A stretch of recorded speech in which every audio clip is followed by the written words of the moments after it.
FGN Basement Brackets. Brackets. Brackets.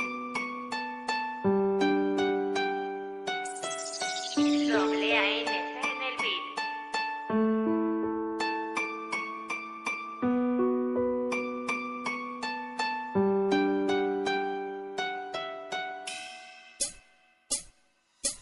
Nang nen kan lim ni te history yang say ro se amoi se la tu mang ka pu ni shemol ro se boi te leng dang ten nan sai se ka rem ti lo vat lai ni len nuam ka ti lo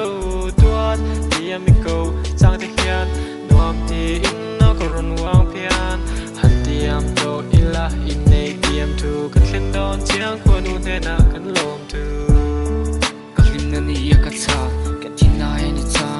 nei la ning dang ka ton te lo sei fi tiam don lo ka tiam tu ti te mo ngai na ka nin la lai te lai ni yang ngoi chuan le la fan chiang it te lo chuan le ni re chiang ani te li min he ring la ka cha ne ma be ring la kum tu ma ta no pui te ka ta ni ya che ma te tan so ko ring na me kum tu ma ta ka thai tan ka thlang na che tan so ko ring na me kum tu ma ta ka thai tan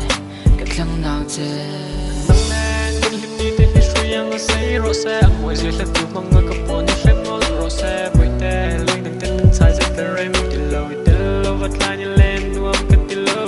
tuat ti am ko chang te hian nuam ti in no ko ron wang pian han ti am to ila in nei ti am tu kan khen don chiang ko nu ne na kan lom tu Doble ANS en el beat. amoi ka ti isak mel leng dang ten pon nan sai hel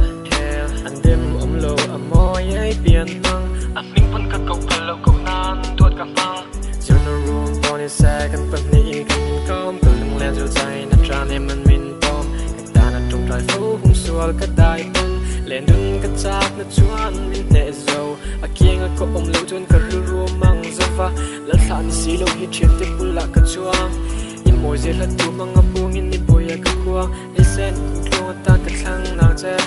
chun na tai chang thun tuk ang ai tua chu chang hian ka hlim ka lok tur je ko lo ka chiang pian su ai pa chu sei lu eo tem ni na mang tiam ro su lai tu do yang in a to na ka lo liam ka tu na mi tu pu ya mi za sa tri tu moi mang ai sa ro lim na min khen tu lung ai be don ni bo a min ne ma min thlam mo thin tu du thu ka sam par ku na dam turin kan mu thleng tu mang nen kan lim ni te history yang sei ro se amoi se la tu mang ka pu ni shemol ro se boi te leng dang ten nan sai se ka rem ti lo vat lai ni len nuam ka ti lo tuat ti am ko chang te hian nuam ti in no ko ron wang pian han ti am to ila in nei ti am tu kan khen don chiang ko nu ne na kan lom tu nang nen kan lim ni te history yang say ro se amoi je la tu mang ka pu ni shemol ro se boi te leng dang ten nan sai se ka rem ti lo ka rem ti lo